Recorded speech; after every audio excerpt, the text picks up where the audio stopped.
Hi.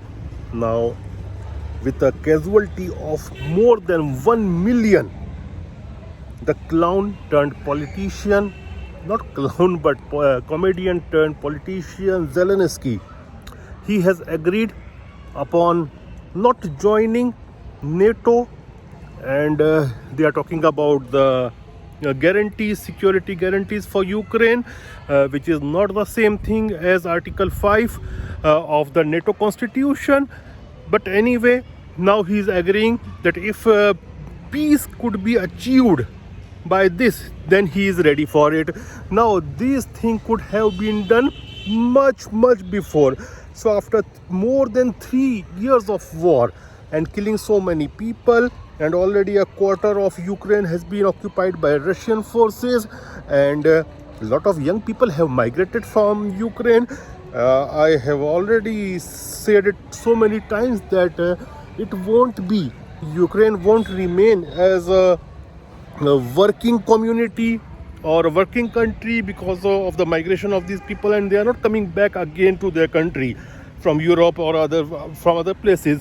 So after all this, now this comedian turned politician has agreed, and if you look at the events, what we call it as Istanbul talks, the conditions in which the peace could have been achieved via Istanbul talks were much better for Ukraine, but he was not ready for it, and it was Boris Johnson from UK who actually failed the plan of peace from the outcome of Istanbul talks, but now they are agreeing.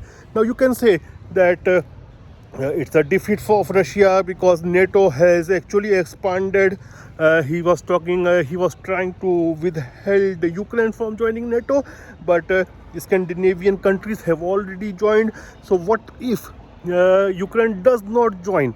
It's a win-win for NATO? No, it's not, because there is a huge difference between the Scandinavian countries who has joined and Ukraine, because those countries are small countries comparatively with less of population, and the terrain is not like Ukraine. See, we should not forget that Ukraine is a plain land, and in that type of region, the armored movement, the push of the armor columns is very easy. So Russia was always worried about it, and other countries, the most hostile countries for Russia, that is the Baltic countries, I don't think that together all of them can even accumulate a force of 100,000 soldiers.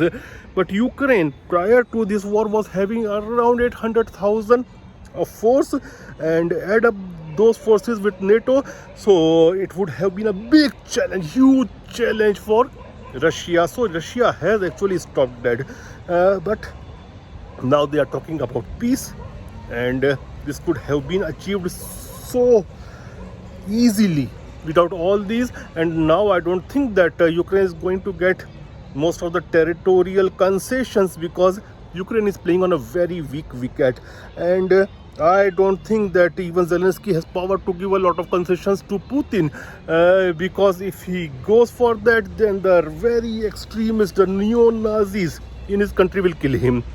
So things are still fluid, but Russia is having upper hand, and now they are talking under the pressure of United States of America of peace without joining NATO, and this happens to those countries who become pawns in the game of great powers. And in so many places you will see the same thing happening around the world, in which the small countries are playing as pawns in the game of big players like United States, China, Russia, and all these players.